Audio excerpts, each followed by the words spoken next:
شهر رمضان الذي أنزل فيه القرآن هدى للناس وبينات من الهدى والفرقان. الحمدللہ والصلاة والسلام علی رسول اللہ وعلی آلہ وصحبہ ومن والہ. بسم اللہ الرحمن الرحیم. 21ویں پارے کا خلاصہ. سورہ عنکبوت کا جو حصہ 21ویں پارے میں ہے اس کے اہم مضامین یہ ہیں. نمبر 1، 21ویں پارے کی پہلی آیت میں کتاب اللہ کی تلاوت اور نماز کی پابندی کا حکم دیا گیا ہے. نماز کا فائدہ یہ بتایا گیا ہے کہ یہ بے حیائی اور بری باتوں سے روکتی ہے. جب شرائط و آداب کا لحاظ رکھتے ہوئے نماز ادا کی جاتی ہے تو اس کے ثمرات و نتائج ضرور حاصل ہوتے ہیں. پھر وہ نمازی اور معاصی کے درمیان رکاوٹ بن جاتی ہے. امام ابو العالیہ رحمۃ اللہ علیہ فرماتے ہیں کہ نمازی میں 3 صفات پائی جاتی ہیں: اخلاص، خشیت اور ذکر اللہ. اخلاص نمازی کو نیکی پر آمادہ کرتا ہے، خشیت اسے برائیوں سے روکتی ہے، اور ذکر اللہ جو کہ قرآن کریم ہے وہ اسے نیکی کا حکم بھی دیتا ہے اور منکرات سے روکتا بھی ہے. جس نماز کے اندر ان تینوں میں سے کوئی صفت بھی نہ پائی جائے وہ حقیقت میں نماز ہی نہیں. نمبر 2، حضور اکرم صلی اللہ علیہ وسلم کی صداقت کی علامات میں سے ایک واضح علامت یہ ذکر کی گئی ہے کہ آپ امی ہیں، نہ پڑھنا جانتے ہیں اور نہ لکھنا جانتے ہیں. اگر آپ لکھنا پڑھنا جانتے ہوتے تو باطل پرست شک کرتے کہ شاید آپ نے پہلی کتابوں سے یہ علوم حاصل کر لیے ہیں. صداقت کی اس واضح اور زندہ دلیل کے باوجود منکرین اعتراض کرتے ہیں کہ ہم جن معجزات کا مطالبہ کرتے ہیں وہ آپ کے ہاتھوں کیوں نہیں ظاہر ہوتے. اللہ تعالیٰ فرماتے ہیں کہ کیا قرآن کا معجزہ ان کے لیے کافی نہیں ہے جس کی نظیر پیش کرنے سے ان کے فصحا اور بلغا عاجز آ گئے ہیں. قرآن تو معجزوں کا معجزہ ہے، اس کی موجودگی میں کسی دوسرے معجزہ کا مطالبہ عناد اور جہالت کے سوا کچھ نہیں. ان کی جہالت کا تو یہ حال ہے کہ بسا اوقات وہ خود عذاب کا مطالبہ کرنے لگتے ہیں. قرآن کل بھی معجزہ تھا، آج بھی معجزہ ہے، لیکن قرآن نے جو علمی اور سائنسی انکشافات کیے تھے عرب کے بدو اور عجم کے دانشوران اس کے سمجھنے سے قاصر تھے، مگر آج کا انسان انہیں آسانی سے سمجھ سکتا ہے. اس لیے ناچیز کی رائے یہ ہے کہ انسانی معلومات اور تحقیقات میں جوں جوں اضافہ ہوتا جائے گا قرآن کریم کی اعجازی شان اتنی ہی نمایاں ہوتی جائے گی. نمبر 3، معاندین کا حال بیان کرنے کے بعد متقین کا تذکرہ کیا گیا ہے اور انہیں رب العزت نے ہجرت اور دین کی راہ میں آنے والے مصائب پر صبر کی تلقین کی ہے. جو لوگ ترک وطن کرتے ہیں انہیں معاشی ضروریات کی فکر یقیناً لاحق ہوتی ہے کہ پردیس میں گھر کا چولہا کیسے جلے گا. اس لیے تسلی دیتے ہوئے فرمایا گیا ہے کہ جو اللہ کمزور جانوروں کو رزق دیتا ہے وہی تمہیں بھی دے گا، اس لیے ہجرت کی صورت میں تمہیں فقر سے ڈرنے کی ضرورت نہیں ہے. نمبر 4، کہا جاتا ہے کہ اس سورت کی آخری آیت میں پوری سورت کا خلاصہ اللہ تعالیٰ نے بیان کر دیا ہے. جو لوگ ہمارے لیے مجاہدہ کرتے ہیں ہم انہیں ضرور اپنے راستے دکھاتے ہیں اور بے شک اللہ نیکوکاروں کے ساتھ ہے. جو لوگ اللہ کو راضی کرنے کے لیے اپنے نفس و شیطان اور دشمنان دین کے ساتھ جہاد کرتے ہیں اللہ تعالیٰ انہیں دنیا اور آخرت میں سعادت کی راہ تک پہنچنے کی توفیق عطا فرما دیتا ہے. سورۃ الروم. سورہ روم مکی ہے، اس میں 60 آیات اور 6 رکوع ہیں. قرآن کریم کے وجوہ اعجاز میں سے ایک اہم وجہ اس کی پیشن گوئیاں بھی ہیں، اور اس سورت کے شروع میں ایک پیشن گوئی ہی مذکور ہے جو بعد میں حرف بحرف سچی ثابت ہوئی. یہ پیشن گوئی رومیوں کے غالب آنے کے بارے میں تھی. اس پیشن گوئی کا پورا ہو جانا انتہائی غیر معمولی اور غیر عادی واقعہ تھا، کیونکہ جس وقت قرآن کریم نے یہ خبر دی تھی اس وقت ایرانی رومیوں پر پوری طرح چھائے ہوئے تھے. رومی مقبوضات اور نوآبادیاں یکے بعد دیگر ایرانیوں کے ہاتھ آتے جا رہے تھے، اور اس وقت رومی سلطنت زندگی اور موت کی کشمکش میں مبتلا تھی. سرحدی حالات کے علاوہ اندرونی حالات میں انتہائی ابتر تھے. پورے یورپ میں غدر مچا ہوا تھا. رومیوں کا بادشاہ ہرقل زوال کی تیز آندھیوں کے سامنے بے بس ہو کر ہر ذلت اور پسپائی سے سمجھوتا کر چکا تھا. چونکہ ایرانی مشرک اور آتش پرست تھے جبکہ رومی خدا پرست، اس لیے مشرکین مکہ اپنے ہم مذہبوں کے غلبے کی خبر سن کر خوشی سے بغلے بجاتے تھے۔ ان مخدوش حالات میں قرآن کریم نے پیشن گوئی کی کہ 9 سال کے اندر رومی ایرانیوں پر غالب آ جائیں گے۔ یقیناً مشرکین نے قرآن کریم کے اس اعلان کا خوب مذاق اڑایا ہوگا، لیکن ٹھیک 9 سال کے اندر قرآن مجید کی عظیم الشان پیشن گوئی پوری ہوئی۔ رومیوں نے ایرانیوں کے جاہ و جلال کو اپنے پیروں تلے رون ڈالا اور سلطنت ایران کے قلب میں رومی جھنڈا نصب کر دیا۔ مذکورہ پیشن گوئی کے علاوہ جو اہم مضامین سورہ روم میں بیان ہوئے ہیں وہ یہ ہیں۔ سورہ روم اس معرکے کی حقیقت بتاتی ہے جو حزب الرحمن یعنی رحمان کی جماعت اور حزب الشیطان یعنی شیطان کی جماعت کے درمیان قدیم زمانے سے جاری ہے۔ کفر و ایمان اور حق و باطل کے درمیان یہ معرکہ اس وقت تک جاری رہے گا جب تک کہ فیصلے کا دن نہیں آ جاتا۔ اس دن نہ صرف یہ کہ معرکہ ختم ہو جائے گا بلکہ دونوں جماعتوں کو بھی الگ الگ ٹھکانوں پر پہنچا دیا جائے گا۔ ارشاد باری تعالیٰ ہے، جس دن قیامت برپا ہوگی وہ الگ الگ فرقے ہو جائیں گے، اہل ایمان کو جنت میں جگہ دے دی جائے گی اور کافروں کو عذاب میں ڈال دیا جائے گا۔ اللہ تعالیٰ نے اس صورت میں اپنے وجود اور عظمت و جلال کے 7 دلائل ذکر فرمائے ہیں۔ نمبر 1، اللہ تعالیٰ ایک چیز کو اس کی ضد سے پیدا کرتا ہے۔ زندہ اور مردہ ایک دوسرے کی ضد ہیں، لیکن وہ اپنی قدرت کاملہ سے نطفے سے زندہ انسان، انڈے سے بچہ، بیج سے درخت اور اس کے برعکس بھی پیدا کرتا ہے۔ نمبر 2، اس نے انسانوں کو بے جان مٹی سے پیدا کیا۔ انسان سے مراد یا تو حضرت آدم علیہ السلام ہیں جو مٹی سے پیدا کیے گئے تھے، یا ہر انسان کیونکہ اس کی غذائی اور جسمانی ضروریات مٹی سے ہی پیدا ہوتی ہے۔ نمبر 3، میاں بیوی کے درمیان ایسی محبت پیدا کر دیتا ہے کہ وہ محسوس ہوتا ہے کہ وہ ایک دوسرے کے جسم کا حصہ ہیں، حالانکہ بعض اوقات شادی سے پہلے ان کا آپس میں کوئی تعارف ہی نہیں ہوتا۔ نمبر 4، اس نے ارض و سما کو اور جو کچھ ان کے اندر ہے پیدا کیا اور انسانوں کی زبانیں اور رنگ مختلف بنائے۔ کسی کی زبان عربی ہے، کسی کی فارسی اور انگریزی، کوئی فرانسیسی بولتا ہے اور کوئی اردو جاپانی، کسی کا رنگ کالا ہے اور کسی کا سرخ ہے۔ نمبر 5، وہ رات اور دن میں نیند کے ذریعے انسان کو سکون عطا کرتا ہے۔ انسان کا جسم ایک ایسی مشین ہے جسے اگر مشاغل کے ہجوم میں وقفہ سکون نہ ملے تو یہ مشین خراب ہو جاتی ہے۔ نمبر 6، آسمان پر بجلی چمکتی ہے جس سے دل میں خوف بھی پیدا ہوتا ہے اور امید بھی، پھر بارش برستی ہے تو مردہ زمین زندہ ہو جاتی ہے۔ نمبر 7، ارض و سما کا مستحکم نظام وجود باری تعالیٰ کی زندہ دلیل ہے۔ آسمان کی چھت کسی ستون کے بغیر کھڑی ہے اور اس کے مدار میں ستارے دوڑ رہے ہیں، مگر نہ اضطراب ہے نہ شور، یوں ہی زمین مسلسل حرکت کر رہی ہے مگر اس کے سینے پر بسنے والوں کو اس کا احساس نہیں ہوتا۔ یہ صورت بتاتی ہے کہ ہر زمانے میں اللہ تعالیٰ کا یہ دستور رہا ہے کہ وہ حق اور باطل کو آپس میں ٹکراتے ہیں اور حق کو باطل پر غلبہ عطا کرتا ہے۔ اگر کہیں اہل حق مغلوب ہوں تو انہیں اپنا محاسبہ کرنا چاہیے کہ کہیں ایسا تو نہیں کہ انہوں نے باطل کے طور طریقے اپنا لیے ہوں اور باطل پرستوں نے حق کے بعد اصول اختیار کر لیے ہوں۔ اس صورت میں متعدد ایسے تکوینی دلائل اور مشاہدے مذکور ہیں جو اللہ تعالیٰ کی عظمت اور قدرت کی گواہی دیتے ہیں۔ سورت کے اختتام پر ان کفار مکہ کا ذکر ہے جو مردوں کی طرح تھے، نہ تو آیات الہیہ کو سنتے تھے نہ دیکھتے تھے، نہ ہی ان میں غور فکر کرتے تھے اور نہ ہی اثر قبول کرتے تھے۔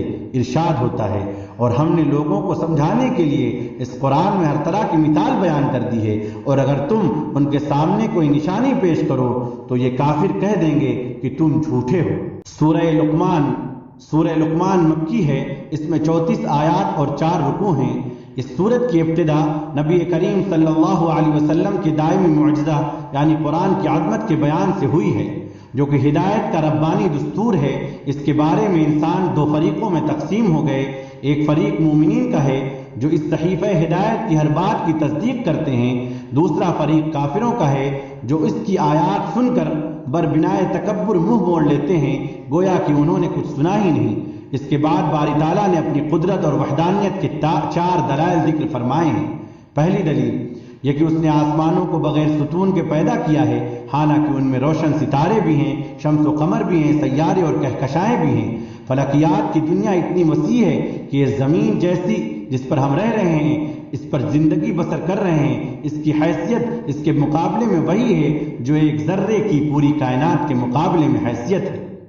دوسری دلیل وہ پہاڑ ہیں جنہیں زمین کا توازن برقرار رکھنے کے لیے اللہ تعالیٰ نے گاڑ رکھا ہے۔ اگر پہاڑ نہ ہوتے تو یہ زمین ہوا اور پانی کی وجہ سے ادھر ادھر حرکت کرتی رہتی۔ تیسری دلیل بے شمار قسم کے حیوانات، مویشی، چوپائے اور حشرات ہیں۔ ان کے علاوہ فضاؤں اور سمندر میں رہنے والے ہزاروں قسم کے جاندار ہیں جن کی شکلیں، رنگتیں اور خصوصیات تک اللہ کے سوا کسی کو معلوم نہیں ہیں۔ انسان کے عجز کا تو یہ حال ہے کہ وہ مکھی اور چونٹی تک کی مثال نہیں بنا سکتا، چہ جائے کہ صاحب فہم و ذکا بولتا چلتا انسان بنا سکے۔ چوتھی دلیل یہ کہ آسمان سے بارش برساتا ہے جس کے ذریعے ہر قسم کی نفیس چیزیں اگاتا ہے۔ آسمان سے بارش کا برسنا تکوینی عجائب میں سے ایک عجوبہ ہے اور دلائل قدرت میں سے ایک بڑی دلیل ہے، مگر انسان اس پر غور ہی نہیں کرتا۔ وہ پانی جس سے سمندر، دریا اور نہریں بھری ہوئی ہیں، یہ سب آسمانی سے برستا ہے۔ پھر اس پانی سے جو پھل، پھول، غلّاجات، جڑی بوٹیاں اور درخت اگتے ہیں، ان کی تفصیل بیان کرنے کے لیے ہزاروں صفحات یقیناً کم ہوں گے۔ اس کے علاوہ سورہ لقمان میں جو اہم مضامین مذکور ہیں وہ یہ ہیں۔ نمبر 1، حضرت لقمان جو کہ نبی تو نہ تھے لیکن اللہ تعالیٰ نے انہیں حکمت و دانائی سے نوازا تھا۔ ان کے اقوال عبرت و نصیحت کا خزانہ ہوتے تھے، ان کا کلام در افشانی، ان کی خاموشی تفکر، ان کے ارشادات موعظت ہوتے تھے۔ اللہ تعالیٰ نے ان کی وہ 5 وصیتیں ذکر فرمائی ہے جو انہوں نے اپنے بیٹوں کو کی تھی۔ یہ بڑی قیمتی اور جامع نصیحتیں ہیں جو کہ عقیدہ، عبادت، سلوک اور اخلاق سے تعلق رکھتی ہیں۔ پہلی وصیت یہ ہے کہ بیٹا اللہ تعالیٰ کے ساتھ کسی کو شریک نہ کرنا، کیونکہ شرک بہت بڑا ظلم ہے اور اس کا انجام تباہ کن ہے۔ اس کے بعد خود اللہ تعالیٰ والدین کے ساتھ حسن سلوک کا حکم دیتے ہیں۔ دوسری وصیت آخرت کے بارے میں ہے، جس کا خلاصہ یہ ہے کہ اللہ تعالیٰ کے علم سے کوئی چیز مخفی نہیں ہے، گناہ چھوٹا ہی کیوں نہ ہو اور کیسی ہی پوشیدہ جگہ پر کیوں نہ کیا گیا ہو، اللہ اسے قیامت کے دن لے آئے گا۔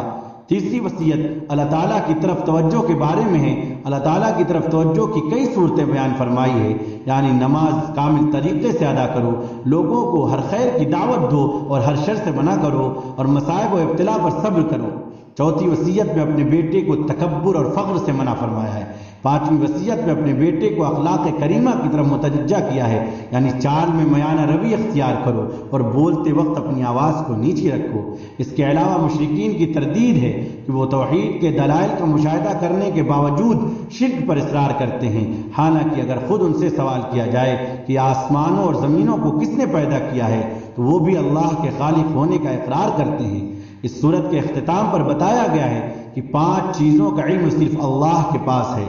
قیامت کب آئے گی، بارش کہاں اور کتنی برسے گی، شکم مادر میں بچہ کن اوصاف کا حامل ہے، انسان کل کیا کرے گا اور موت کب اور کس جگہ آئے گی، ان 5 چیزوں کا علم اللہ کے سوا کسی کو نہیں۔ ان 5 مغیبات کو رسول اللہ صلی اللہ علیہ وسلم نے غیب کی چابیاں قرار دی ہیں۔ سورۃ السجدہ، سورہ سجدہ مکی ہے، اس میں 30 آیات اور 3 رکوع ہیں۔ اس سورت میں جو اہم مضامین بیان ہوئے ہیں وہ یہ ہیں۔ نمبر 1، سورت کی ابتدا میں قرآن کریم کی حقانیت کا بیان ہے، جس کا اعجاز واضح ہے، اس کی صداقت کے دلائل روشن ہیں، اس کا انداز بیان انسانی کلام سے بالکل الگ ہے، لیکن اس کے باوجود کفار مکہ حضور اکرم صلی اللہ علیہ وسلم پر تہمت لگاتے تھے کہ آپ نے یہ کلام خود گڑھ لیا ہے۔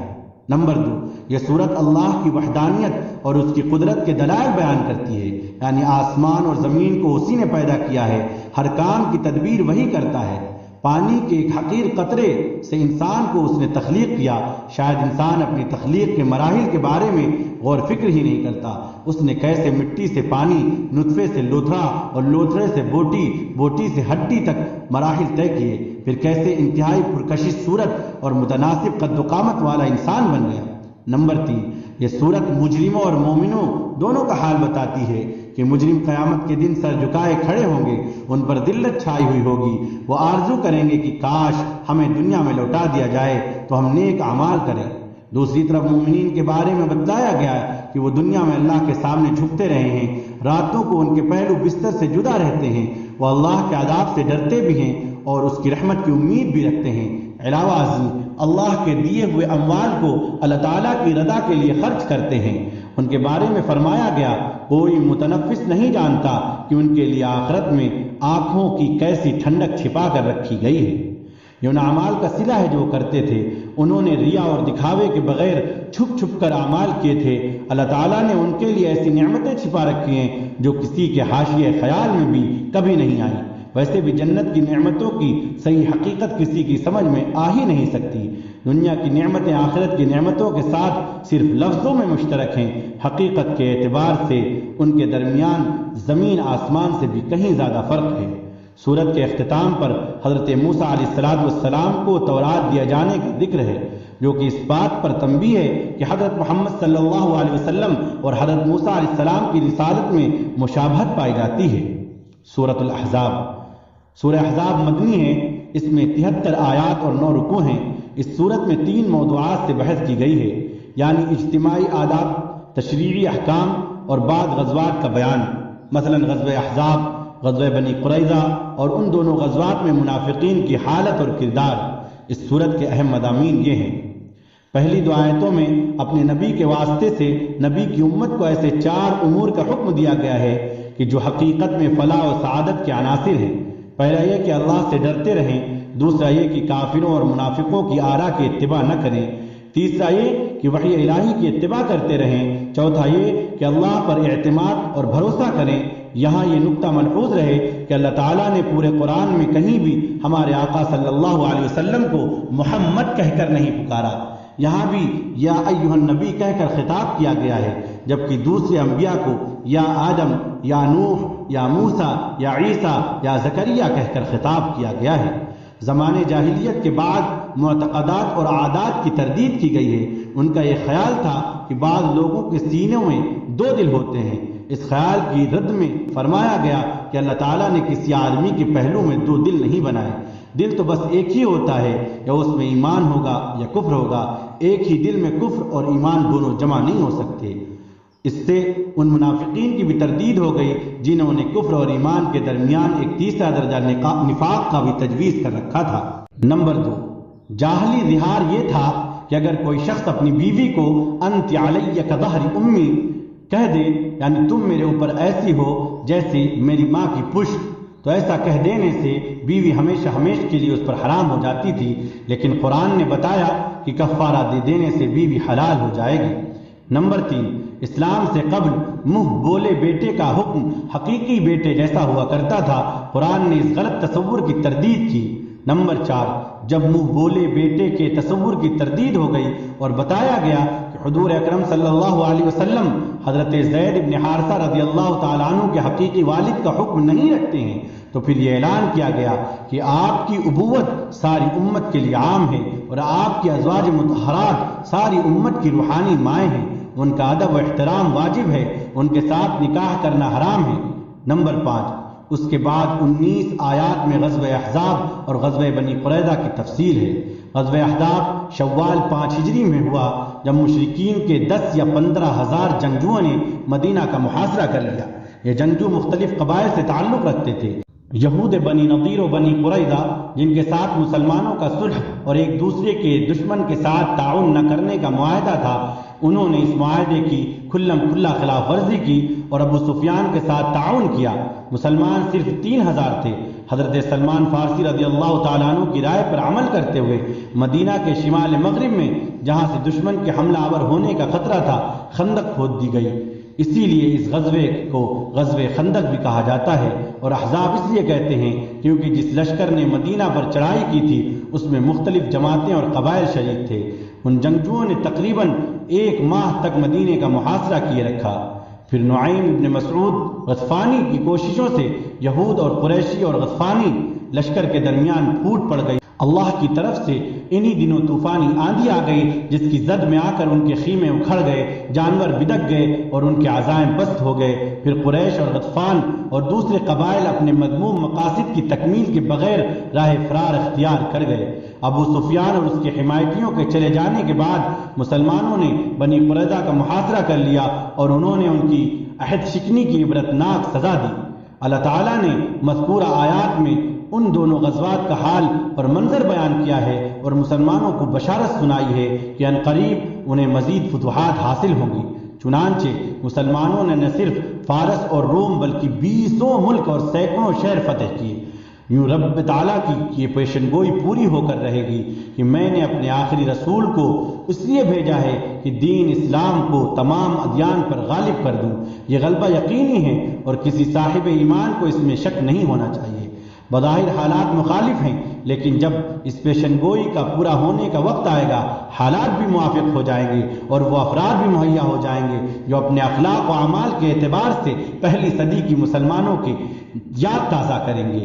اس میں شک نہیں کہ موجودہ دور کے مسلمان ایمان، اعمال، اخلاق، معاملات اور کردار کے اعتبار سے فاتح عالم بننے کی صلاحیت نہیں رکھتے، لیکن کیا اسلام اور قرآن بھی یہ صلاحیت نہیں رکھتے؟ رب کعبہ کی قسم، ان کے اندر عالم کو اور فاتحین عالم کو فتح کرنے کی پوری صلاحیت ہے، اور کون و مکان کے مالک کی قسم دنیا یہ نظارہ بہت جلد دیکھے گی۔ صدق اللہ العظیم۔ السلام علیکم ورحمۃ اللہ وبرکاتہ۔